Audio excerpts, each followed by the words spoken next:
Tim, how are you? It's Thursday, as you know. Love it. And as you know, Thursdays we do something called Taking One for the Team, or in air quotes, Sports Cliche Thursday. So Love it. I'm going to get you started. I'm going to tee you up. So I just want to set this up a little bit so people know what we're doing. What we're here. doing. So, why we're doing this. Because the absurdity of sports cliches is that you can apply them to not only any situation, but as big sports fans, I think we've marveled at some of these and ways we can squeeze them into a market conversation. Here we go.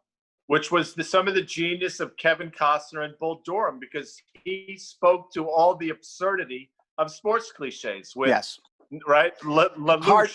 I have trouble patting Costner on the back for, I don't know why, but he's just not the guy I want to give a big hug to. So let's get going. Here. So here you go. So J.P. Morgan, the bank, had a big reversal today. Banks have been trading horribly. We've been in a long losing streak. And today it appears as though that losing streak was reversed. So put on your Jamie Dimon hat as a manager, or your GM hat, and talk to me about J.P. Morgan over the last couple of weeks and what you saw today.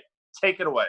Well, look, folks, it was a great turnaround effort today.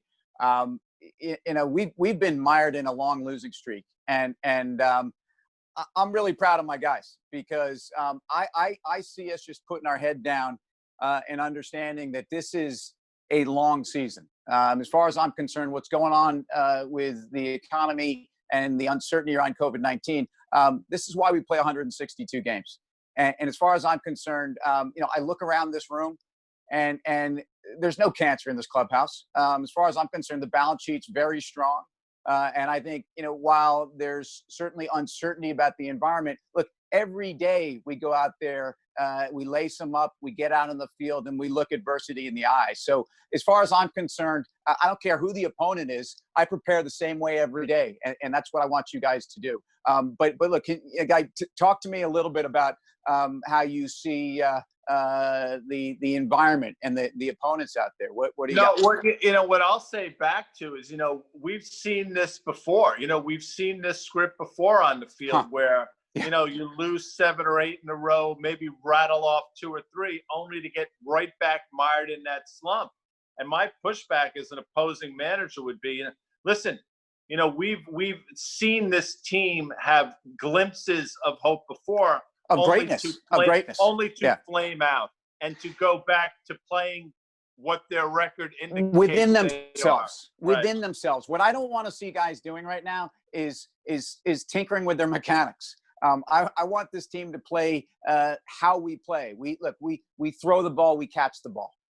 And so what I don't want anybody doing is tinkering with their swing. I don't want to get into new businesses. I don't want to change my business model, because I think, frankly, with J.P. Morgan, it's the best business model in the business. So look, as far as I'm concerned, we got to put yesterday behind us, and we got to go out there tomorrow and do what we do. And as far as I'm concerned, I play to win. Yeah, all great cliches and basically apropos of nothing. But what I would say back is, you're saying, you don't want the guys tinkering with their swing. And I said to you, it's not J.P. Morgan, but talking about tinkering, you have rumors out there that Goldman Sachs might acquire Wells Fargo. Yeah, I mean, that is tinkering at the highest level. Well, look, I mean, you can make an argument that the trading deadline is out there. I think everybody is looking around this clubhouse wondering if I'm next. Okay. And I think that's part of the problem. You need to know that your job's secure. You need to understand that we're not going to force a trade here. If something makes sense and it's a good strategic fit, we'll fit that person into our locker room. But right now, I don't think you have to jump into America. Last thing I want, frankly, is to have a piece of the puzzle that doesn't fit in this room, because I care about these men and women, and I believe that actually they are all playing for each other. Right. Speaking of things not fitting in the room, when we were in college, between my junior and senior year, they filmed St. Elmo's Fire in Georgetown. Actually, the St. Elmo's Fire is loosely based on a bar that we both know, a lot of people know, called the Tombs. Yeah. I mean, it got me thinking. I know it got you thinking. If you were cast in that movie, who would you be? And the absurdity of this is, for you, it's painfully obvious. in my opinion. It would be the character of Rob Lowe for a number of different reasons. And if you want to sort of push back on that, I invite you to do that now. Well, you know, while I have been known to head out there on the roof and just kind of play the sax under a starry sky, and God knows I like the customized homemade tank top that I think old Soda Pop was wearing, and that's his obviously his Outsiders call sign. Look, I'll take it. I'm a Rob Lowe fan, and you know, there was a time it was, you know, I wasn't sure that I would be able to say that, but Rob Lowe's cool, and he's proven it.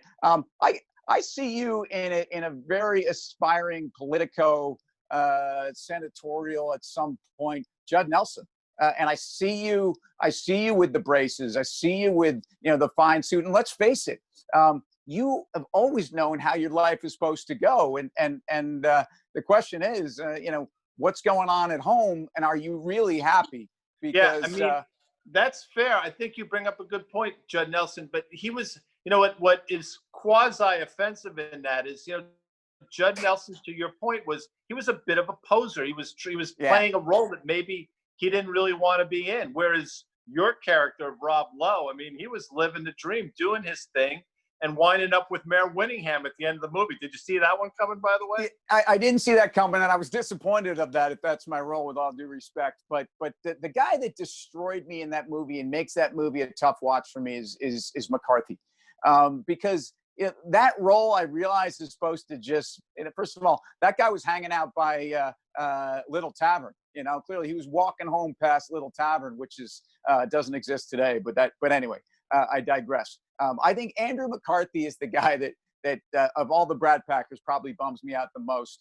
And you know, the Emilio Estevez role, frankly, you know, I thought it worked. I mean, that guy was a waiter at the Tombs, and you know, as far as I'm concerned, that movie was semi-realistic, but you know, they missed on a lot of stuff.